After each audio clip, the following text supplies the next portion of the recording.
বেসরকারি নেশামুক্তি কেন্দ্রে ভর্তি থাকা এক যুবকের মৃত্যুকে ঘিরে চাঞ্চল্য ছড়িয়েছে বালুরঘাট শহরে। মৃত যুবকের নাম ইসরাফুল হক।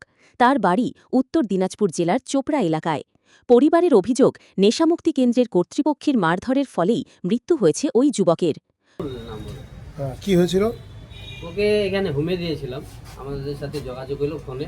তারপরে ওরা যাই নিয়ে আসছে 27 তারিখে। তার আজকে মাত্র মোটামুটি 4-5 দিন হলো।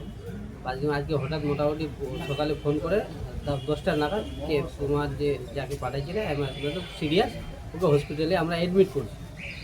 এডমিট করতে বলে ঠিক আছে একটু তাড়াতাড়ি আসো, ওরা বললো একটু তাড়াতাড়ি আসো। আমরা তো ওখান থেকে আসতে 4-5 ঘন্টা লাগে গেলো। এখানে আসে দেখতেছি, তারপরে ওরা তো মোবাইল টোবাইল সুইচ অফ, কেউ যোগাযোগ আসতেছে না। আমরা হসপিটালে দেখলাম ও মর্গেজে আছে। ওর মাথায় প্রচুর চোট, মারদান করছে, 2 কান দিয়েই রক্ত বের হচ্ছে। এখন আমরা থানায় যাচ্ছি, অভিযোগ জানাবো, যেটা ন্যায় দ্বন্দ্ব। কি মনে হচ্ছে আপনার হোমে ওকে মারধর করা হয়েছে? হোমে যদি মারধর না করে তাহলে রক্ত কীভাবে বের হচ্ছে স্যার? ও তো আর নিজেই এরকম করবে না, মারধর করা হচ্ছে। আরও দেখলাম 1-2 জায়গায় চোট ফোট আছে অনেক কিছু।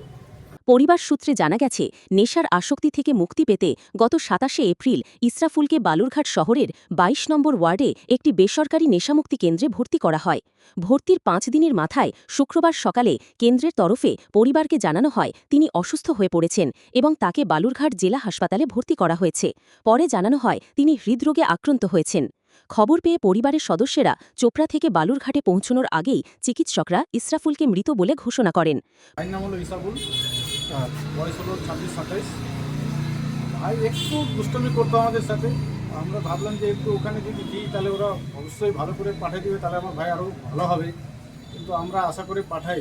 আজকে আমার ভাইয়ের সাথে এই দুর্দশা হলো, সেটার জন্য আমরা আইনের কাছে দ্বারস্থ।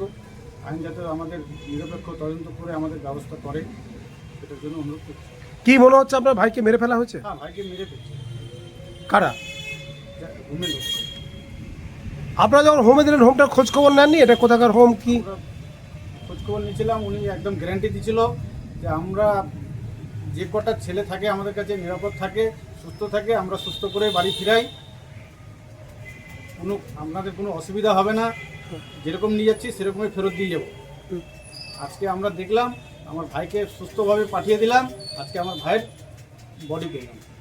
পরিবারের দাবি, মৃতদেহে একাধিক আঘাতের চিহ্ন রয়েছে। বিশেষ করে মাথায় গুরুতর আঘাত এবং কান দিয়ে রক্ত বেরোনোর ঘটনা দেখে তাদের সন্দেহ আরও জোরদার হয়েছে। তাদের অভিযোগ, পরিকল্পিতভাবে মারধর করে খুন করা হয়েছে ইসরাফুলকে। ঘটনার খবর পেয়ে বালুরঘাট থানার পুলিশ ঘটনাস্থলে পৌঁছে তদন্ত শুরু করেছে। ইতিমধ্যেই মৃতদেহটি ময়নাতদন্তের জন্য পাঠানো হয়েছে। এদিকে এই ঘটনার পর নেশামুক্তি কেন্দ্রটিতে থাকা অন্যান্য রোগীরা আতঙ্কে দরজা জানালা ভেঙে পালিয়ে যায় বলে জানা গেছে। স্থানীয় বাসিন্দারাও অবৈধভাবে চলা এই কেন্দ্রের বিরুদ্ধে ক্ষোভ প্রকাশ করেছেন। পরিবারের পক্ষ থেকে বালুরঘাট থানায় লিখিত অভিযোগ দায়ের করা হয়েছে। তাদের দাবি, ঘটনার নিরপেক্ষ তদন্ত করে দোষীদের দৃষ্টান্তমূলক শাস্তি দেওয়া হোক। পুলিশ জানিয়েছে, অভিযোগের ভিত্তিতে পুরো ঘটনার তদন্ত শুরু হয়েছে। পাশাপাশি কিভাবে ওই বেসরকারি নেশামুক্তি কেন্দ্রটি এতদিন ধরে চলছিল এবং এর সঙ্গে কারা জড়িত তা খতিয়ে দেখা হচ্ছে।